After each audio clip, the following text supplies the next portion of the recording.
So what is SCHIP? SCHIP stands for the State Children's Health Insurance Program. Just like Medicaid, it is a federal government program in partnership with the states. And it gives funds to states to provide health insurance to children up to age 19. Well, actually below 19. So until the child is 18, the child is eligible and stops being eligible at age 19. And this is provided for families with incomes that are low or modest, but exceeds the threshold for Medicaid. So if the parents do not qualify for Medicaid, their dependents are not going to qualify for Medicaid. But if this is the case, if it's only slightly higher the threshold of Medicaid eligibility, at least the children in the household can avail of healthcare coverage through the SCHIP program. The income eligibility range from 200% to 250, depending on 250% of the federal poverty level. We just learned what federal poverty level is when we talked about the tables in the discussion under Medicaid. But it depends on the participating states what their eligibility range is. This has actually been expanded to 300%. We'll talk about that later. So just like Medicaid, as I've mentioned, it's a partnership between federal and state governments. Now, SCHIP, although it is an independent title in the Social Security Act of 1935, an added component to the Social Security Act, it's Title 21, it is regarded in terms of when you look at as a pot of money coming from the federal government, it is part of Medicaid. So there is no separate channel where the funds come from the federal government towards the states for SCHIP. If you are going to be a state that will be operating an SCHIP, the pot of money comes along with your Medicaid program. The money for your Medicaid program gets enhanced in order to operate SCHIP if you are going to operate it or operate an SCHIP program within your state. So this is the current eligibility threshold. Obviously, this is not applicable because it's not meant for the head of household. And for two persons in household, these are the eligibility levels at 200%,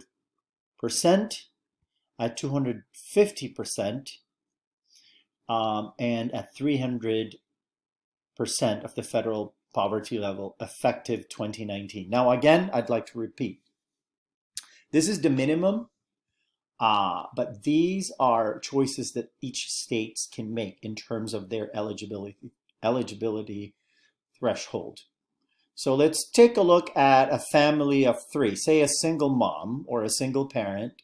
Doesn't have to be a mom, it could be a single dad as well, with two children under 19. If there's three of them in the household, we would assume the two would be those children that are applying for or that might qualify for SCHIP. That household can earn as much as $43,440 and be eligible, and that's the minimum for if you live in a state that's your threshold. But say, for instance, in the state of New York, you can earn as much as $65,000 if you have two kids. Obviously, this will not qualify you for Medicaid because this is too high, but at least your kids can qualify for SCHIP. Hope that's clear.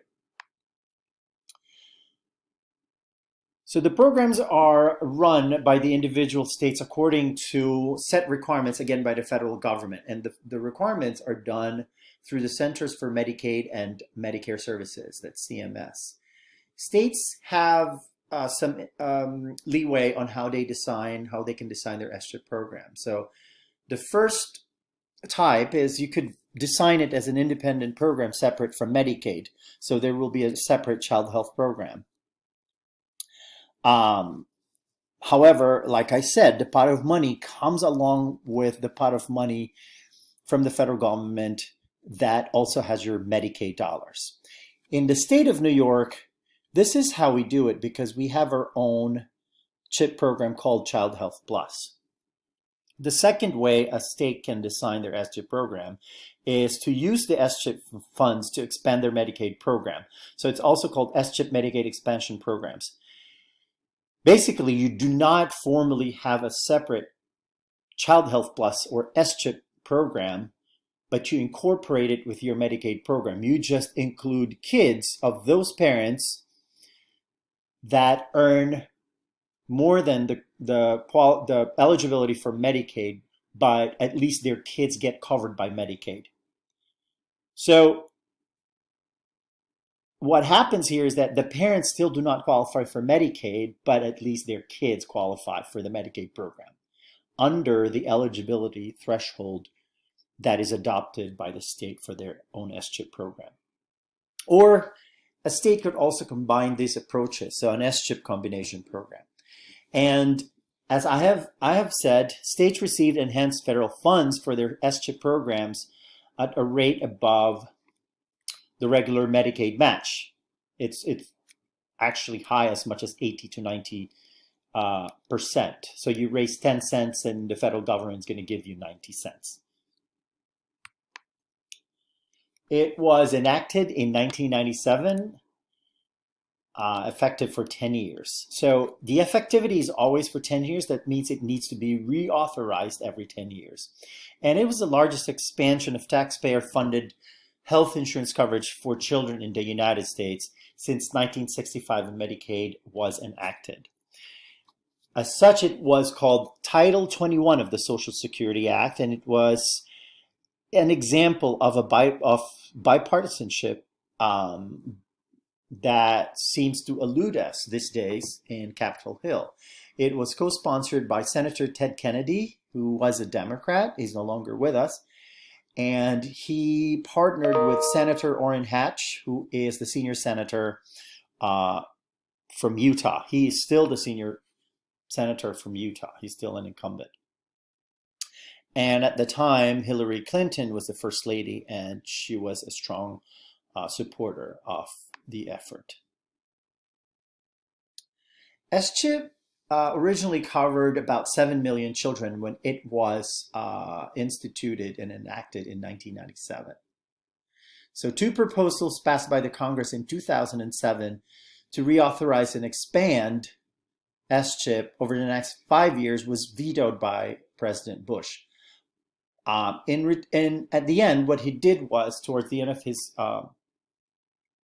his term, he signed an extension, but not necessarily a reauthorization. He said that the next administration or the next Congress will be the one to fix certain things that he pointed out as problematic.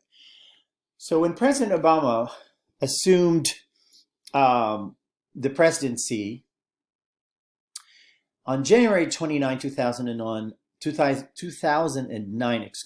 United States Senate approved the Children's Health Insurance Program Reauthorization Act of 2009, and it was immediately signed into law by President Obama. So if you remember, this was enacted in 1997. It had a 10-year validity, and it was supposed to be reauthorized in 2007. But I told you what happened. President George Bush basically just extended it and did not necessarily sign the reauthorization. But that was solved when the Obama presidency assumed the executive administration of the country. And it was immediately signed by President Obama, and it also included an expansion, coverage to 11 million more children, and in addition to the 7 million originally that it covered when it was enacted in 1997. The Affordable Care Act extended the funding for SCHIP through fiscal year 2015 and continues the authority through the program through September 2017. So it is supposed to end in September 2017. The budget was until September 2019, but it still needs congressional action. and it has already expired as of at the time, September 30th, 2017. And in late 2017, the fall of 2017, the bipartisan effort to reauthorize Schip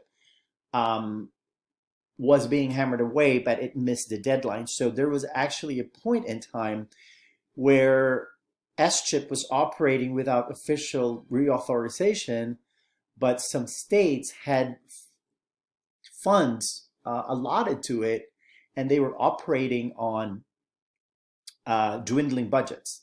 So it was imperative for it to be reauthorized. In December 2017, you might remember this, the Tax Cuts and Jobs Act of 2017 was passed by both houses of Congress, and it was signed into law by President Trump. It was also in this law that the mandate, the individual mandate for the Affordable Care Act was dealt with and taken out. We'll talk more about that when we talk about healthcare policy or Chapter 13 in the Affordable Care Act. But one important thing that was added into this legislation was Schip was reauthorized until 2023. And not only that, the eligibility was expanded up to 300% of the federal poverty level effective or starting in 2019.